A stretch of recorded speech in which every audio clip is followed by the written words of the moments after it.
Hi hello friends, എല്ലാ കൂട്ടുകാർക്കും പുതിയൊരു റിവ്യൂയിലേക്ക് സ്വാഗതം. അങ്ങനെ വിക്രം സരയുവിന്റെ വാക്ക് കേട്ടിട്ട് നമ്മുടെ താരനെ ഇല്ലാതാക്കാൻ വേണ്ടി പോവാട്ടോ. കുറച്ച് പണം സരയു കൊടുത്തിട്ടുണ്ട്.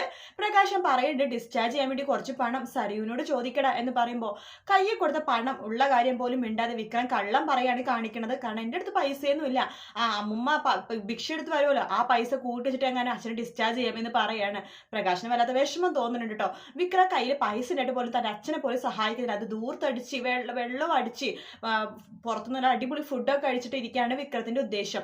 അതിനുശേഷം കുറച്ചുകൂടി പണം കിട്ടാൻ വേണ്ടി വിക്രം സരയു പറഞ്ഞ പോലെ തന്നെ താരനെ ഇല്ലാതാക്കാൻ വേണ്ടി തന്നെ തീരുമാനിക്കുകയാണ്. അങ്ങനെ കല്യാണിയും കിരണും ആ റൂമിൽ നിന്ന് പോകുന്നത് കാത്തിട്ട് നമ്മുടെ വിക്രം അവിടെ ഇവിടെ ഒളിച്ചു നിൽക്കുവാട്ടോ. അവരെപ്പോൾ റൂമിൽ നിന്ന് ഇറങ്ങണം ആ സമയം വിക്രത്തിന്റെ റൂമിൽ കയറി പറ്റാനായിട്ട്.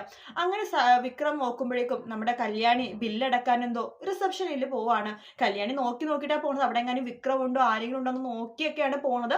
അങ്ങനെ കല്യാണി റിസപ്ഷനിൽ പോകുന്നത് കാണുമ്പോൾ തന്നെ വിക്രം വേഗം തന്നെ ഒളിച്ചു നിന്ന് കല്യാണിനെ നോക്കുകയാണ്. അതേ കല്യാണി അവിടെയൊന്നുമില്ല, റൂമിലെടുത്ത് ഇപ്പൊ ആരുമില്ല. ഒരു സെക്കൻഡ് കൊണ്ട് തന്നെ അവരെ ഇല്ലാതാക്കണം എന്ന രീതിയിൽ വിക്രം വേഗം തന്നെ താര കിടക്കണ റൂമിനുള്ളിലേക്ക് കയറുവാട്ടോ. താര വിക്രത്തിനെ കാണുമ്പോൾ തന്നെ പേടിച്ചിങ്ങനെ നിൽക്കുവാണ്. കാരണം താരക്ക് സംസാരിക്കാൻ പറ്റാത്തത് കൊണ്ട് തന്നെ ഒച്ചയൊന്നും എടുക്കാൻ പറ്റില്ലെന്ന് വിക്രത്തിന് അറിയാം. അതുകൊണ്ട് വിക്രത്തിനെ കുറച്ചൊരു കാര്യങ്ങൾ എളുപ്പമായി.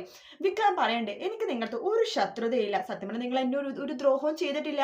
എനിക്ക് നിങ്ങളുടെ പാവം മാത്രമേ തന്നിട്ടുള്ളൂ. കാരണം നിങ്ങൾക്ക് സംസാരശേഷിയില്ലല്ലോ, നിങ്ങളൊരു പാവം തന്നെയാണ്. നിങ്ങൾ ചെയ്ത് തെറ്റെന്താണെന്ന് അറിയാവോ? കിരീടിന്റെയും കല്യാണിയുടെയും കൂടി. അതുകൊണ്ട് സരിനെ നിങ്ങളെ കണ്ണെടുത്താൽ കണ്ടുകൂടാ. സരിയൂർ നിങ്ങൾ സരിവിനും അമ്മയാണെന്ന് പറഞ്ഞ് നടക്കുന്നത് സരിന് ഒട്ടും തന്നെ ഇഷ്ടമല്ല. അതുകൊണ്ട് സരി എന്നെ പറഞ്ഞ് ഏൽപ്പിച്ചിരിക്കുക നിങ്ങൾ ഇല്ലാതാക്കാനായിട്ട്. അതുകൊണ്ട് നിങ്ങൾ എന്നോട് ക്ഷമിക്കണം കേട്ടോ, ഞാൻ നിങ്ങൾ അങ്ങോട്ട് പരലോകത്തേക്ക് വിടാൻ പോവാണ് എന്ന് പറഞ്ഞിട്ട് വിക്രം അവരുടെ കഴുത്തിന് ഇങ്ങനെ കയറി പിടിക്കുക കേട്ടോ. എന്തായാലും താരക്ക് എന്തോ വലിയ അപകടം പറ്റുന്നുണ്ട്. അത് വിക്രത്തിന്റെ കയ്യിൽ തന്നെയാണ്. കാരണം വിക്രം പണം മോഹിച്ചിട്ട് നമ്മുടെ സരുവിന്റെ വാക്കും കേട്ട് ഇതിലേക്ക് പുറപ്പെട്ടപ്പോ വിക്രത്തിന് തന്നെ ആ വലിയൊരു ദോഷം സംഭവിക്കണം. കാരണം താര എന്തോ വലിയ അപകടം താരക്ക് പറ്റുന്നുണ്ട്. അത് കാരണം വേറൊന്നുമില്ല, താര ഹോസ്പിറ്റലിൽ ഡിസ്ചാർജ് ആവണമെന്നില്ല. അത് മാത്രമല്ല, ഇപ്പോഴും കഴിഞ്ഞ ദിവസം വരെ ഹോസ്പിറ്റലിൽ തന്നെയായിരുന്നു ലൊക്കേഷനും കാര്യങ്ങളും.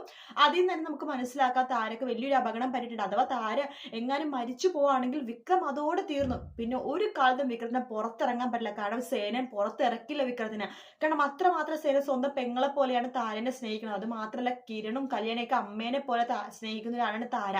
അതുകൊണ്ട് തന്നെ വിക്രത്തോടത്ത് ഈ കാര്യം ആരും ക്ഷമിക്കാൻ പോണില്ല. പൈസ മോഹിച്ച് വിക്രം ഇങ്ങനെ ചെയ്തത് വിക്രത്തിന് തന്നെ ഒരു കെണിയാവുന്ന ഭാഗമാണ് നമ്മളിനി കാണാൻ പോകുന്നത്.